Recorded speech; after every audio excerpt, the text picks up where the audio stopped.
Dios es bueno, amén. Yo no me canso de decir Dios es bueno. Así que seguimos en este tiempo de bendición, seguimos en este tiempo de recibir la palabra, de recibir lo que Dios tiene para nosotros. ¿Cuántos están recibiendo bendición? Amén.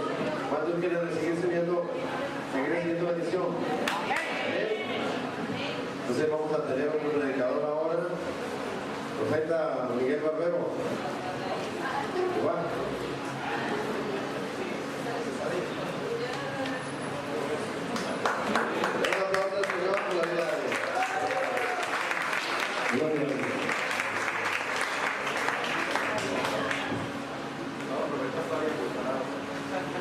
Cuando Jesús entraba a Jerusalén, dice que iba sobre un burrito. Y el burrito iba contento. Pensó que tiraban palmas y cosas para él.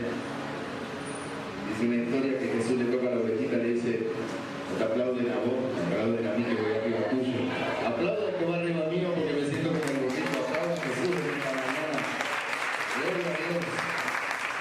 Hemos venido con una expectativa muy grande a este Congreso Kairos de Cali y creo que ya hoy Dios nos bendijo. Nos ha bendecido todos estos días, pero hemos venido con una expectativa desde Uruguay de poder recibir. Hemos venido humildemente a dar lo que Dios ha puesto en nuestro corazón, pero también hemos venido a recibir porque queremos que en este tiempo nuestro país no sea conocido por una pelota de fútbol, sino que nuestro país sea conocido por el poder de Dios caminando por las calles de nuestra ciudad. Saben que en nuestra ciudad de Montevideo hay muchísima delincuencia producto de la droga y las iglesias están clamando y están orando para que toda esta realidad se pueda revertir. Es muy difícil sacar a los jóvenes de la droga, pero no es imposible para Dios.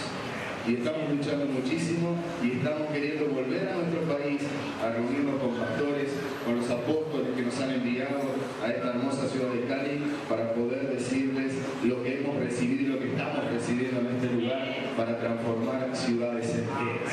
Yo quiero que usted abra su Biblia en el libro de Joel. ¿Sabe que a veces uno se prepara pero Dios lo sorprende? ¿Cuántos saben que Dios nos sorprende? ¿Cuántos saben que Dios tiene buen humor? Un mes y medio preparando y puliendo un mensaje y anoche Dios me lo cambia. Es increíble el Señor. ¿Sabe que yo soy una persona soy distinto a los profetas que me acompañan? Ellos son profetas que se basan más como los otros profetas, ¿no? Que van y vienen, corren, saltan. Yo soy más profeta de atrás del púlpito. Y con mi esquema. Porque si no tengo mi esquema, y ayer en la tarde, en la madrugada, yo estaba escribiendo lo que el Señor me estaba dando. A mí me gusta cuando el Señor me cambia el mensaje, porque me saca de lo tradicional y me pone en sus alas. Joel capítulo 1, vamos a estar leyendo el versículo 4, muy conocido por usted. Lo que quedó de la oruga comió el saltón, y lo que quedó del saltón comió el revoltón, y la langosta comió lo que del revoltón había quedado. ¿Eso dice su Biblia? ¿Sabe qué quiero ver en esta mañana con la ayuda del Espíritu de Dios? 4 cosas que atacan el ministerio y la visión que todo hombre de Dios tiene. No importa el ministerio al que nosotros hemos sido llamados dentro del cuerpo de Cristo, siempre vamos a tener elementos que van a combatir contra nuestro ministerio. Estos 4 elementos que aparecen son 4 elementos que cuando uno lee el versículo hasta parece gracioso como se llama. Pero saben que son una realidad. Si alguno de ustedes ha trabajado en el campo, sabe que los productos atacan directamente a la tierra. El primero que vamos a ver es la oruga. ¿Qué es lo que hace la oruga? Sabe que la oruga come la semilla. Y la semilla en un ministro de Dios significa la visión. ¿Cuántos han comenzado bien y fueron perdiendo la visión? Comenzaron por una visión. ¿Sabe que un hombre llamado Harold Camping, ¿cuántos conocen a Harold Camping? Un hombre que en los Estados Unidos hace 60 años comenzó a predicar el Evangelio, ha estado toda su vida predicando el Evangelio, y en este último tiempo ese hombre se levantó diciendo: el 21 de mayo del 2011 se termina todo el mundo.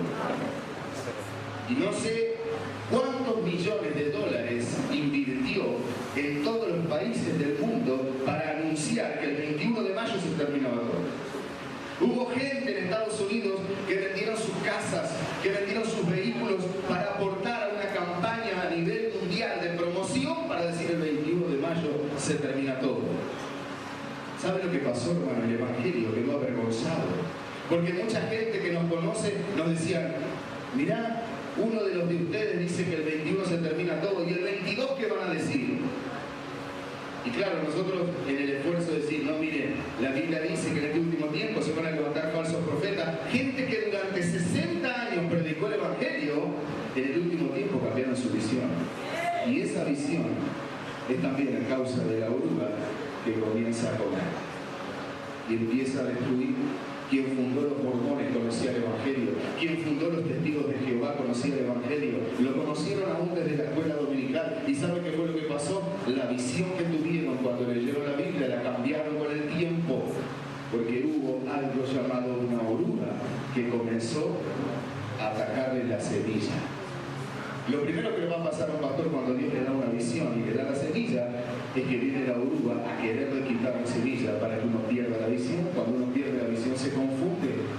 Desde que nosotros nacimos hasta el día que nosotros partamos a la eternidad, Dios ha trazado una línea para nuestra vida. ¿Y sabe lo que hace el diablo? Traza una línea paralela para que usted en todo momento siempre se vaya a la línea paralela que le propone. Y eso es lo que usted tiene que tener en claro, la visión original que Dios puso en el corazón. A veces la realidad, muchas veces la realidad que un pastor le toca vivir en la iglesia es una realidad que hace que los mismos diáconos de la iglesia que a uno lo apoyan terminan siendo las orugas que le destruyen la visión. ¿Lo van entendiendo? El saltón, ¿sabe lo que es el saltón? Come la hoja. Ataca el testimonio. Dice que hay tres imágenes. La imagen que los demás ven de mí, la imagen que yo tengo de mí mismo y la imagen verdadera. A veces yo creo que los demás me ven de una manera y los demás me están viendo de otra. Y muchas veces ese saltón, que es lo que está comiendo, que es la hoja, empieza a hacer que el testimonio de uno a veces sea criticado, ¿verdad? Y a veces uno dice, yo no entiendo qué es lo que está pasando, yo voy para allá y parece que todos van para allá. Siempre es una cosa que me siento incomprendido. Hay tres etapas en el pastorado que siempre uno le va a tener: la incomprensión, el desierto y la soledad. Si usted es pastor y no las pasó, prepárese, porque en algún momento va a tener las tres etapas en su ministerio: la soledad, la incomprensión y el desierto. Y muchas veces ese desierto es el cual Dios nos lleva. Dios nos lleva a un desierto, porque en el desierto usted va a escuchar siempre en forma clara la voz de Dios. ¿Se acuerda cuando Dios le dice a Abraham que suba al monte y sacrifique a su hijo Isaac? Usted, cuando leyó ese pasaje por primera vez, usted no entiende que de repente Abraham habrá pensado, ¿no será el diablo que me está diciendo esto? Si Dios a nosotros nos pidiera un hijo, ¿nosotros qué le diríamos a Dios? ¿Seríamos como Abraham de decir yo voy a obedecer? ¿O seríamos personas que diríamos reprendo ese espíritu en mi mente? Séame sincero. ¿Sabe por qué Abraham tomó a su hijo y se lo llevó al sacrificio, al monte? ¿Sabe por qué Abraham no discutió en ningún momento cuando sintió la orden de que Dios le dijo sacrifica a tu hijo Isaac? Cuando era el regalo de Dios después de tantos años de promesa. ¿Sabe por qué no lo dudó? Porque Abraham conocía la voz de Dios. El profeta de Dios, el pastor de Dios, el hombre de Dios tiene que conocer la voz de Dios. Y cuando uno está en una ciudad donde hay mucho ruido, a veces Dios lo tiene que llevar a un desierto, porque en el desierto no hay ruidos que nos molesten. Dios quiere hablarnos. Yo contaba anoche, hay a veces momentos en que Dios nos va a despertar de madrugada. ¿Saben para qué? Para hablarnos. Dios quiere tener una comunicación con nosotros. Habla del revoltón. ¿Sabe lo que es el revoltón? Toma la savia que nutre del fruto para secar. Cuando una persona es atacada por el revoltón, no ora, no lee la Biblia, no tiene ganas de nada, se basa en su sentimiento. Hoy siento de orar, hoy no siento de orar.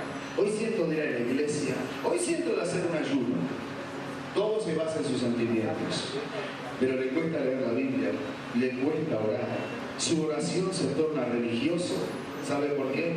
Porque allí anda dando vueltas el revoltón que empieza a atacar la savia que nutre el árbol. ¿Sabe? Cuando un árbol es atacado por el revoltón se empieza a secar. Cuando un árbol se empieza a secar, usted lo empieza a ver porque ese árbol no tiene frutos. Y usted puede llegar a ver un árbol sin frutos y pasa como la higuera cuando, por más que sea símbolo de Israel, en la Biblia dice que cuando Jesús vio una higuera, ¿por qué fue a esa higuera si no era tiempo de higos? Jesús fue a esa higuera porque la higuera tenía hojas. Y si tenía hojas, tenía que tener higo. ¿Sabe por qué no tenía higo? Porque esas hojas representaban el fariseísmo de los judíos. Representaban lo que los judíos querían presentar hacia afuera. No tenían fruto, pero tenían religiosidad. Por fuera eran una cosa, pero por dentro eran otra. Porque el revoltón les había chupado la savia y los había dejado secos y sin fruto. Hay muchos ministerios que están quedando secos y ya no tienen fruto y ya se tornan profesionales del evangelio. Son personas que abren la Biblia en cualquier lugar y se ponen a predicar y Dios los usa porque el don está, la gracia está y la unción se activa. Pero ¿cuál es el gran problema? Que no tienen fruto. No tienen fruto. ¿Por qué? Porque están secándose. Por fuera están mostrando una religiosidad. ¿Sabe que cuando más religiosidad, menos espiritualidad? Cuando se termina el Antiguo Testamento con el libro de Malaquías, hay un periodo de 400 años donde Israel quedó sin profeta. ¿Sabe lo que pasa cuando no existe un profeta? El pueblo se empieza a poner religioso. Empiezan a ver puras hojas y sin fruto. La gente se basa más en no hagas, no digas, no gustes, no toques, no participes. Y se empieza a hacer un gueto dentro de la iglesia porque no hay palabra profética. No había profeta. Durante 400 años Israel se puso religioso. Era tan grande la religiosidad que cuando vino Jesús lo sentaron en una silla y le empezaron a enseñar la Torá. Porque ellos decían, no entendiste nada. Nosotros que entendemos, te queremos decir que sos el profeta equivocado. Nadie puede salir de donde vos saliste. Mirá muy bien las Escrituras. Le querían adoctrinar a Jesús acerca de la ley. ¿Sabe por qué? Porque se habían vuelto sumamente religiosos. Cuando hay religiosidad dentro de una iglesia hay hojas, pero no hay fruto. Y cuando no hay fruto no hay sanidad. Cuando no hay fruto no hay unción. Cuando no hay fruto no hay frescura del Espíritu Santo. La gente entra mal y se va peor. Y vienen a la reunión a marcar tarjeta como la del trabajo. Tengo que ir. Tengo que estar, me tienen que ver, pero estoy por dentro arrastrándome espiritualmente, atacado por el revoltón. Me ha atacado la oruga, me ha dejado sin visión, me han atacado de tal manera que ya no tengo fruto, pero yo no me puedo apartar, entonces ¿sabe lo que hago? Sigo yendo a la iglesia, aunque no tenga fruto. Y dice este pasaje que hemos leído que aparece la langosta. Hace muchos años había una película que aparecía una gran cantidad de langostas que arrasaban, parecía una nube negra en el horizonte y arrasaba. Y en un minuto lo que arrasaba de plantíos no quedaban más que ramitas. La langosta, porque este capítulo 1 de Joel dice devastación de la tierra por la langosta. La langosta arrasa. ¿Sabe lo que significa esto? Son los que han perdido hasta las ganas de vivir. Dentro de la iglesia hay gente sin ganas de vivir.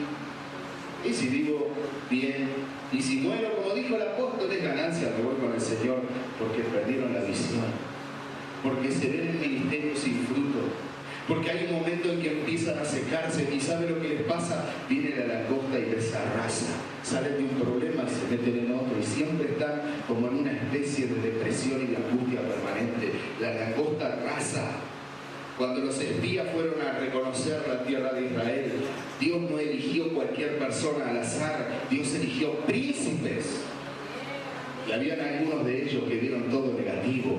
Porque cuando pasa la langosta sobre el ministro, ¿sabe lo que sucede? De todo negativo. ¿Para qué voy a hacer una campaña? No se va a convertir nadie. ¿Para qué vamos a gastarnos en folletería, en trabajo? ¿Para qué vamos a hacer tantas cosas? La gente ni va a venir ni se van a convertir. ¿Saben? Dios me ha dado la posibilidad de tener una carpa para 400 personas. Y uno de mis sueños era evangelizar y trabajar como evangelista. Y empezar a abrir a través del evangelismo iglesias en distintos lugares. Y este año nos lanzamos al desafío de empezar a trabajar con esa carpa. Fuimos a un lugar a 40 kilómetros de Montevideo y había una rotonda, como una especie de plazoleta, de la cual salían 5 calles y cada una de esas calles iba a un barrio. Así que ese lugar era estratégico y pusimos la carpa en ese lugar. Y vinieron las iglesias de ese lugar a las que invitamos, 5 iglesias. Y dijeron, qué bueno que van a hacer una campaña, pero no la hagan aquí porque este lugar es territorio de los brujos. Aquí los brujos vienen y tiran sus despachos y sus cosas. Y precisamente este es el lugar. ¿Sabe quiénes fueron los primeros que se levantaron para decirnos, pastor, no hagan la campaña acá? Los diáconos. Los diáconos vinieron como la bruja. Pastor, no en este lugar, esto no es correcto. Pero Dios nos dice que hagamos la campaña acá. Sí, pero vamos a tener los vientos cruzados de allá. Vamos a tener los vientos que... Digo, vamos a hacer una cosa, vamos a orar. Y empezamos a orar y yo decía, Señor, vos me das la convicción de que este es el lugar. Y tenemos que hacer la campaña acá. Y pasaban, venían los brujos. Y venían y decían, ¿qué van a hacer acá en esta carpa? ¿Un circo? No, aquí vamos a predicar a Jesús. Y ellos decían, ya sabía. Vino un grupo y nos dijo, yo sabía que ustedes venían acá. Ya sabíamos que ustedes iban a venir acá. Y se fue. Y empezó a caminar para atrás. Mientras las iglesias apoyen, nosotros vamos a trabajar. ¿Sabe lo que pasó con las 5 iglesias? Una sola quedó. Las otras 4 dijeron, no estamos de acuerdo, pastor, no lo tome mal, pero vamos a mandar gente. No vino nadie. No vino nadie. Y quedamos ahí. Y vino uno de los pastores y me dijo, pastor, necesito hablar con usted porque Dios me habló esta mañana. Muy bien, hermano. ¿Qué le dijo el Señor? Me dijo, dile a mi siervo que no haga la campaña. Porque va a tener mucha opresión. Y este no es el lugar correcto para traer la palabra. El lugar correcto es 3 kilómetros más allá, donde está la estación del tren. Yo le dije, gracias, mi hermano. Y dije, la vamos a hacer acá igual. ¿Sabe lo que pasó, hermano? Se convirtieron en 10 días 200 personas. Se liberaron personas endemoniadas. Estábamos al costado de la vía del tren. Mire lo que le voy a contar, porque esto fue tremendo. Estábamos al costado de la vía del tren.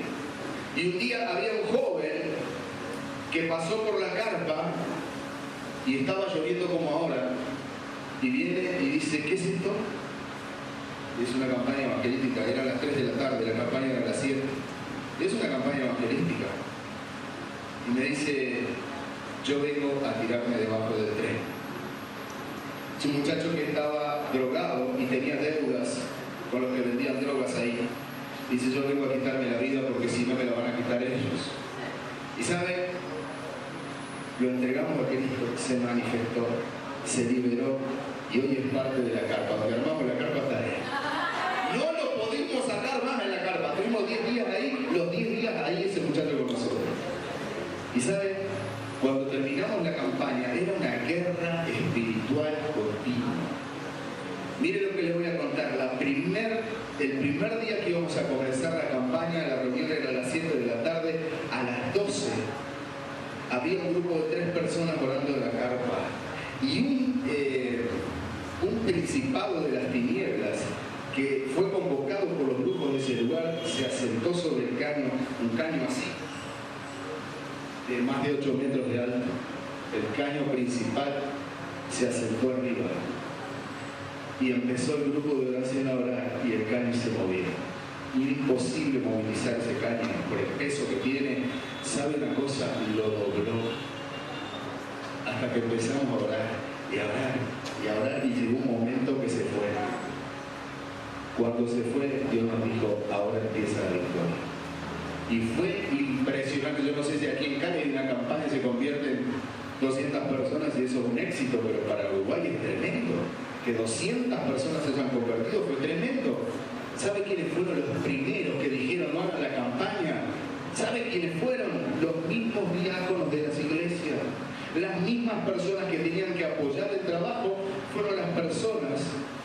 que están en estos 4 elementos que atacan al ministerio. Cuando usted tenga la visión, tenga cuidado con quien la comparte. Hemos dado un diagnóstico de la patología, ahora vamos a ver el tratamiento, porque esto tiene un tratamiento.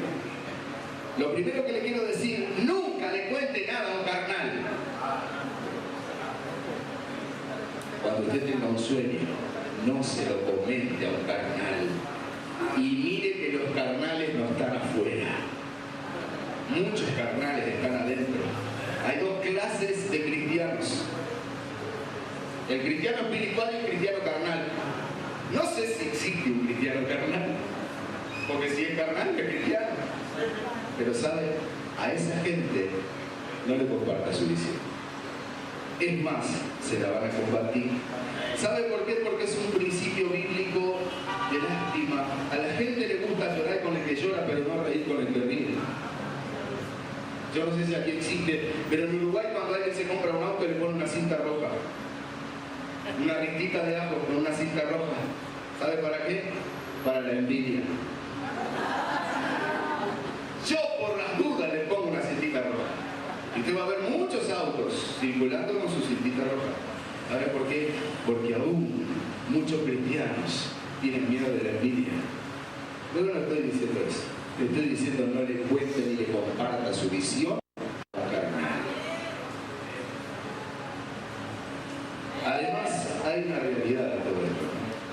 Si a usted le va mal, la gente se va a acercar y va a llorar con usted.